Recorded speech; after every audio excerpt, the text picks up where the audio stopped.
Friends, चर्चा with Rajiv में आपका स्वागत है। आज हम चर्चा कर रहे हैं एक महत्वपूर्ण विषय पे। माफ कीजिएगा, ये कोविड नहीं है, लेकिन इशू जो है इससे भी बहुत महत्वपूर्ण है। इससे भी बहुत ही ज्यादा चिंता करने वाली बात है।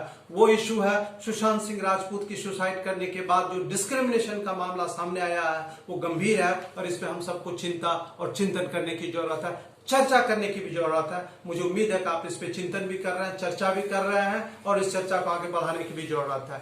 डिस्क्रिमिनेशन हमारे देश, हमारे समाज का एक अभिन्न अंग बन गया। जाति धर्म के आधार पे हम अपने लोगों के अगेंस्ट में डिस्क्रिमिनेशन करते हैं, which is rampant, which is everywhere and which is taking place at all stages, in all departments, in every sphere of our life. But question is why? ऐसा क्यों हो रहा है? सुशांत सिंह राजपूत के साथ ऐसा हुआ, उन्होंने इसके खिलाफ लड़ाई नहीं लड़ सकी, उन्होंने सुसाइड कर लिया। तो आप समझ सकते हैं कि सामान्य आदमी, लेसर मॉर्टल्स, जिसको हम ओबीसी के नाम से जानते हैं, जिसको दलित के नाम से जानते हैं, शेड्यूल ट्राइब्स के नाम से जानते हैं, शेड्यूल कास्ट के नाम से जानते हैं, माइनॉरिटीज के नाम से जानते हैं, इकोनॉमिकली वीकर सेक्शंस के जो लोग हैं, उनके साथ अगर ऐसा हो रहा है तो वो क्या करेंगे? वो सुसाइड भी नहीं कर सकते। अगर वो सुसाइड कर लेंगे तो none of us takes note of those suicides. तो उसके सामने ये प्रश्न उत्पन्न होता है कि वे आउट क्या है, रास्ता क्या है? रास्ता यह है कि हमें इस डिस्क्रिमिनेशन, एक्सक्लूजन, कोर्सन, हेजिमोनी के खिलाफ हमें we need to get together. We need to convey to the people of our country that it's everybody's nation, और हमें साथ मिलकर के आगे बढ़ना है और देश को महान बनाना है। लेकिन आज की तारीख में क्या ऐसा हो रहा है? ऐसा बिल्कुल नहीं हो रहा मित्रों। आप किसी भी डिपार्टमेंट को ले लें, किसी भी महकमे को ले लें, आप उसमें देखेंगे कि समाज के एक बहुत बड़ा वर्ग के लोगों का जो प्रेजेंस है वो नॉमिनल है, नेग्लिजिबल है। ये एक बहुत बड़ा इश्यू है कि ऐसा क्या वजह है कि समाज का जो एक बहुत बड़ा वर्ग है, जिसको हम OBC, schedule caste, schedule tribes के, माइनॉरिटीज के नाम से जानते हैं, उनका प्रेजेंस नंबर ऑफ डिपार्टमेंट्स में नहीं के बराबर है। आज आप टॉप पोजीशंस उठा लीजिए, आप कोई भी 10 टॉप पोजीशंस उठा लीजिए, आप वहां देखेंगे कि इनका वहां कोई प्रेजेंस नहीं है। क्यों? क्या ये डिस्क्रिमिनेशन है मित्रों? क्या ये एक्सक्लूजन है? क्या ये जानबूझ करके ऐसा किया जा रहा है? वजह क्या है? क्या हमने कभी जानने का प्रयास किया? मित्रों, कभी हमने जानने का प्रयास नहीं किया। उसका रिजल्ट आज ये है कि समाज में जो खाई है, हैव्स और हैव नॉट्स के बीच में जो खाई है, वो बढ़ता जा रहा है। एक ये छोटी सी बात है, लेकिन इसके इम्प्लीकेशंस बहुत है। आज सुशांत सिंह राजपूत को सुसाइड करने की नौबत आ गई, पूरा देश इस पे चर्चा कर रही है, सब लोग चिंतित हैं कि ऐसा क्यों होता है, पढ़े लिखे लोग ऐसा क्यों करते हैं। लेकिन कभी आपने वैसे लोगों के बारे में सोचा कि उनके साथ भी ऐसा हो रहा है और इस प्रकार के विक्टिम्स जो है वो हजारों की संख्या में है, लेकिन वो सुसाइड नहीं कर सकते। सुसाइड करना is not the solution to the problem. मुझे दुख है कि सुशांत सिंह राजपूत ने सुसाइड किया। He should have taken a stand, he should have fought against those forces.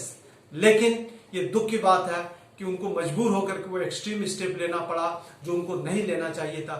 हमें इस बात का बहुत दुख है कि we have lost a talented actor, but to what? We have lost a talented actor to our discriminatory approach, to our exclusionary approach. कहां हम देश को लेके जा रहे हैं? हमें इससे सीखने की जरूरत है। हम मानते हैं कि उन्होंने इससे काफी स्ट्रगल किया होगा, but at one point of time he give up. लेकिन क्या उनसे सीख लेकर के हम क्या एक ऐसा हिंदुस्तान नहीं बनाने का प्रयास हमें करना चाहिए कि जहां को किसी भी को ऐसी इस प्रकार का स्टेप लेने की जरूरत ना पड़े? मित्रों, हमें लगता है कि उसको करने की जरूरत है। आज की तारीख में ये बहुत इंपॉर्टेंट है। आप जो अपॉर्चुनिटीज हैं, अपॉर्चुनिटीज जो है उसको लोगों के बीच में हम उसको इक्वली डिस्ट्रीब्यूट करें और उसके उनके जो पॉपुलेशन के प्रोपोर्शन में डिस्ट्रीब्यूट करें। हर एक कम्युनिटी में, हर एक कास्ट में टैलेंटेड लोग हैं, लेकिन उनको हम मौका नहीं देते हैं। हमें ऐसा लगता है कि हमारे पास जो पोजीशंस हैं, जो पावर है, जो रिसोर्सेस हैं, उस पर हमारी पकड़ बनी रहे। इससे राष्ट्र कमजोर होता है, राष्ट्र का फाउंडेशन कमजोर होता है। इससे एक मजबूत राष्ट्र बनने का जो हमारा संकल्प है वो कमजोर होता है। अब आपको ये सोचना है कि आप ऐसा करके राष्ट्र का फायदा पहुंचा रहे हैं या राष्ट्र का अहित कर रहे हैं। मैं मानता हूं इसमें आपको फायदा हो रहा है, आप पावरफुल हैं, आप रिच से रिचर होते जा रहे हैं, आपकी पावर में दिन दुनी रात चौगुनी वृद्धि हो रही है, लेकिन जितने आप एक व्यक्ति के रूप में पावरफुल हो रहे हैं, राष्ट्र उतना ही कमजोर हो रहा है। राष्ट्र, हर एक व्यक्ति के पावरफुल होने में राष्ट्र मजबूत होता है। राष्ट्र मजबूत तब तक नहीं होता जब तक कि हर एक लोग यहाँ की इंपावर्ड नहीं हो जाते हैं। राष्ट्र के अगर 5 से 10% लोग पावरफुल हैं, रिच हैं, उनका ईज ऑफ लाइफ बहुत बढ़िया है, तो राष्ट्र मजबूत नहीं हो सकता। मित्रों, इस चर्चा का मकसद यही है।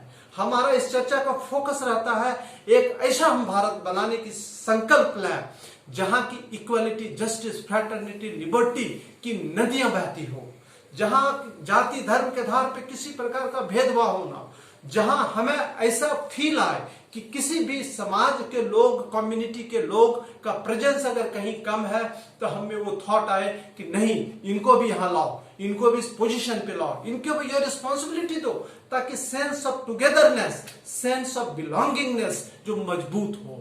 क्योंकि एक आत्मनिर्भर भारत, एक सेल्फ रिलायंट भारत तभी बन सकता है जब सबका विकास हो, सबको हम विश्वास में लेकर के सबका विकास सुनिश्चित करें। और विकास का मेरा मतलब सिर्फ यह नहीं है कि उनके लाइफ में ही सिर्फ इंप्रूवमेंट हो, बल्कि हमारे पास जो अपॉर्चुनिटीज हैं, फैसिलिटीज जो है, प्रिविलेजेस और रिस्पॉन्सिबिलिटीज में, उसमें सभी जाति धर्म के लोगों का इक्वल पार्टिसिपेशन हो। मित्रों, आज की चर्चा में बस इतना ही।